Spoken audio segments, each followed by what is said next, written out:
Hey guys, welcome back to this channel. So today's video is all about this iPhone 13. So I've owned this iPhone 13 for about a couple of weeks now, and I have my thoughts on it, and that's what this video is all about. So before we start, please show some love, like this video, subscribe to this channel, and without further ado, let's jump straight into it.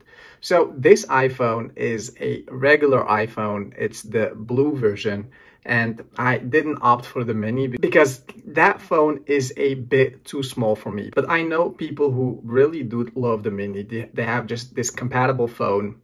It fits into their pockets and they don't think about it whatsoever. Reduce maybe screen time for them and all of that. But the normal sized iPhone is the perfect fit if you are someone who texts a lot, who takes a lot of notes. Obviously, the camera is the exact same as the one of the mini, so you will not trade on that. What you will get is a bigger battery that will last longer than the mini. But I should say, it's not like the iPhone 12 mini, which had a terrible battery life. The iPhone 13 mini has a good battery life. It's not outstanding, but it's not terrible either. But this video is about the iPhone 13. And I should say the battery of this iPhone is just outstanding. Even though I played a lot of Call of Duty, which is a heavy game, that battery will stay forever. And I should say I have charged this iPhone just once. I've not used this iPhone like my iPhone 13 Pro Max. I'm just being honest about that. But I have used this iPhone quite frequently, and I've gamed on it, and that battery is still at 27%, as you see. And I have Bluetooth on, I have Wi-Fi on. That display is not cranked all the way up. I have it like on maybe 60%. But it's good enough. I mean, if you are somewhere in a closed environment, in a pretty dark environment like this one, like 60% display brightness is more than enough for you. So what about that camera? I've just showed you the camera, how that looks, and I should say it's pretty amazing. It has this ultra wide mode. You can go to 1x, and if you click on it, you can even zoom up to 5 times, and that quality will stay pretty good, I should say. It's not that bad.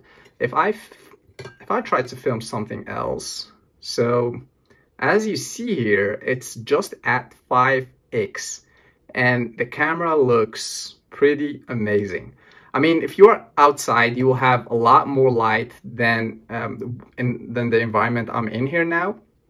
So that image will be even more better because the more light goes in the lens, the better quality of an image you will get. But yeah, it's definitely something worth trying. If you are about to buy an iPhone 13, you will have an outstanding camera that you can do a lot with, such as maybe filming videos, taking pictures for your Instagram account and whatnot.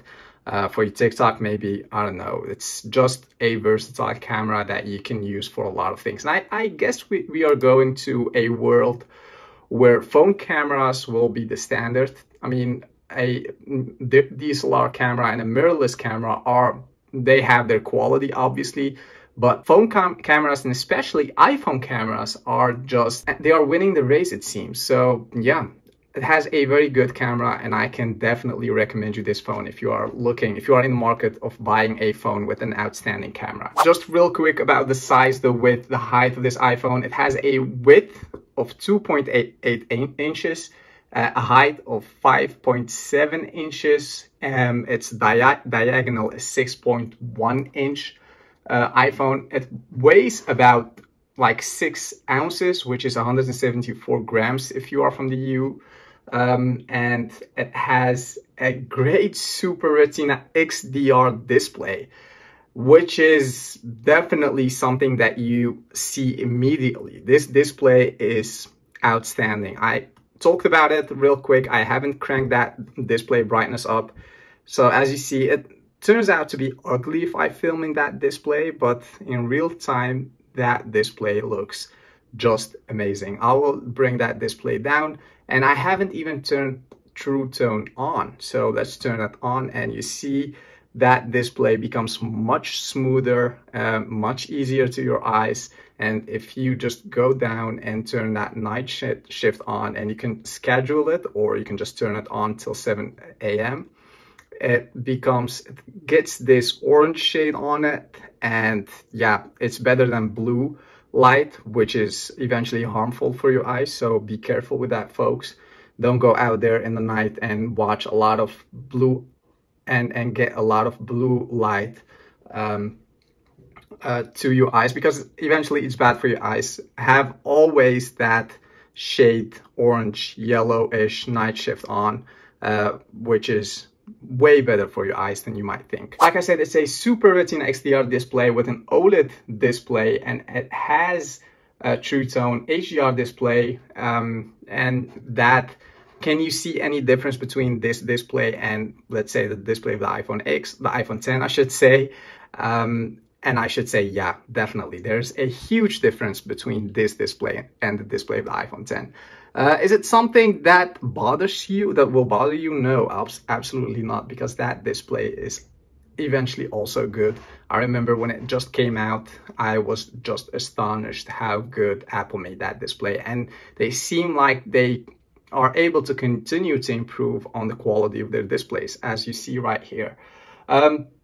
We have this iPhone, which is splash, water, and dust resistant, which is rated at an IP68, which means that you can just go like 6 meters for 30 minutes into waters. I don't recommend to test that out because, yeah, you never know. You might have some water getting into your camera, or maybe even moisture, and it's very hard to get that out. Obviously, if you're standing outside in the rain and water splash on your phone, nothing will happen. You can just take my words on that. But if you are going into the shower with your iPhone, and I even see people are washing their iPhones, which seems very crazy. Nothing will happen to your iPhone, but there's a big risk that you might like damage that front face camera, or maybe that Face ID, or those back cameras, which are very hard to replace or even to get that moisture off. So inside we have a A15 Bionic chip with a 6-core CPU and a 4-core GPU and a 16-core neural engine. What that means is that your chip is more efficient than the iPhone 12's chip, meaning that you can play like heavy duty games like Call of Duty, Asphalt, and all of that without worrying about your battery life, without worrying about getting this phone warm and like cranked up. You can even edit videos on iMovie, and that's me right there. Yeah, you can even edit videos on iMovie, and I believe if you do so, your iPhone will work perfectly fine. Nothing will happen with it. You can even film 4K, or you can even edit 4K videos without worrying about the performance of that iPhone or even the battery life, because like I said, that battery life is just amazing. Yeah, and that's pretty much it. We all know that this iPhone has a Lightning port, like you might know. It has a MagSafe, meaning that you can charge it by just attach it to a dock, or so if I just demonstrate that for you guys. So here I have a dock, and like that, you can just charge your iPhone. It's pretty amazing, I should say. I haven't charged my iPhone in the past months with a Lightning cable. So I guess like at the iPhone 15, maybe we'll get a portless iPhone. We'll see about that. Nothing leaked on that front, but if anything leaks about it or something, or I have more information about that subject matter, I let you guys know. So thank you so much for watching till the end. As always, if you have any questions about this iPhone, just leave it in the comment section below. As you see, or as you have noticed, I try to answer every single comment, even though that's a lot of work. But hey, I really appreciate your love and yeah, those likes that you leave behind. Thank you so much for that, guys. subscribe to this channel, turn on that notification bell so that you will get notified every time I post a video. That was me reviewing this iPhone 13. Thank you so much, and I'll see you in the next one. Bye.